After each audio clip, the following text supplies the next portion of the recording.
Muy bien, continuamos con el capítulo 6. Este capítulo define lo que tiene que ver con el cálculo de un radioenlace o muchas veces también se define como el análisis de un presupuesto de enlace de una comunicación punto a punto. Este diagrama es muy útil para analizar cuál es la potencia que se requiere para un sistema inalámbrico desde que sale desde su transmisor hasta su receptor. El diagrama que se ve en el eje en coordenadas Y puede ver que es la potencia de radiofrecuencia que se da en unidades dBm, que es una unidad referenciada a un milivatio. Y en el eje, X se puede ver lo que tiene que ver con la distancia para definir lo que es la transmisión hacia su receptor.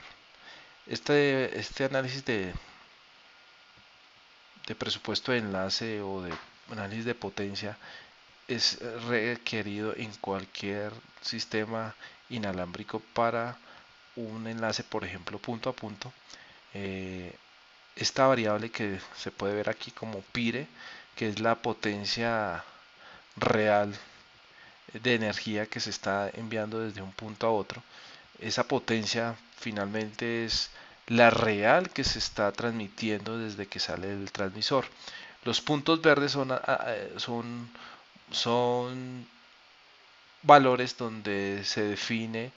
los números positivos, que en este caso es la potencia real que está saliendo desde que está el transmisor con su nivel de potencia, y los valores negativos, que en este caso son los colores rojos, que en este modelo se analiza como cuando se estudiaban los tipos de onda. En este caso estamos hablando de diferentes tipos de atenuaciones. Por ejemplo, un cable de radiofrecuencia, dependiendo de su tecnología y su distancia, tiene unas pérdidas intrínsecas de materiales y de cobre por su naturaleza de diseño, por tal motivo que aquí se puede ver que hay una disminución de potencia, y por eso lo que se hace es una resta en el análisis de comunicaciones. Después hay una potencia, que en este caso es la potencia real que genera la antena, que no es una potencia desde que sale el transmisor, sino se define como una potencia natural, pero esa potencia está asociada a algo que se conoce como una ganancia interna diseñada en la antena. Eso es una potencia que finalmente se toma como una potencia positiva, que lo que hace es que en este caso disminuye y sube con su potencia, que en este caso esa ganancia tiene unidades de decibelios con respecto a una antena isotrópica, que sus unidades, definiéndolas bien, son los famosos dBis. Desde ese punto de vista, desde que se analizaba el tipo de ondas electromagnéticas y las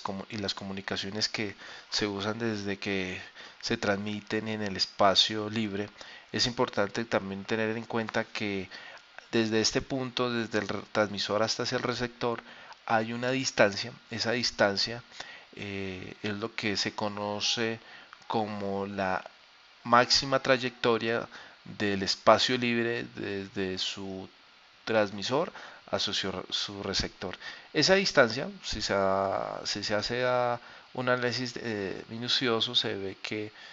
hay una disminución de potencia por las comunicaciones que se están dando en este momento, y por las pérdidas de trayectoria, que en este caso son lo que se conoce como las pérdidas de espacio libre. Estas pérdidas de espacio libre tienen un modelo matemático y se puede definir por medio de una ecuación donde, dependiendo de la frecuencia y la distancia, se van a disminuir o atenuar unas unidades en función de los dBs, que en este caso son las pérdidas de espacio libre. Ya en la recepción hay un aumento significativo de potencia, que en este caso es la ganancia del receptor, y nuevamente se reduce la potencia por la disminución o la atenuación de la distancia del cable hacia el receptor. Después hay un color azul que se ve, que es la potencia real recibida, es decir, es el margen de potencia que va a tener realmente el enlace. Finalmente eso es una sumatoria donde hay una sumatoria del transmisor, una resta del cable del receptor del transmisor, una sumatoria de la ganancia de la antena, una resta del espacio libre y una sumatoria de la ganancia del receptor más una resta o atenuación del cable del receptor, y finalmente hay una potencia real recibida, que es el margen de sensibilidad del receptor. Ese margen de sensibilidad es lo mínimo que debería escuchar un receptor en función de las características que tiene el fabricante, que en este caso son las características técnicas que define el proveedor de comunicaciones para analizar cuánto es la sensibilidad real.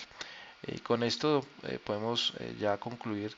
que el análisis de potencia en un sistema inalámbrico es importante para tener en cuenta cuál es el cálculo o presupuesto de este enlace, y tener en cuenta la potencia real recibida que se va a tener en el receptor.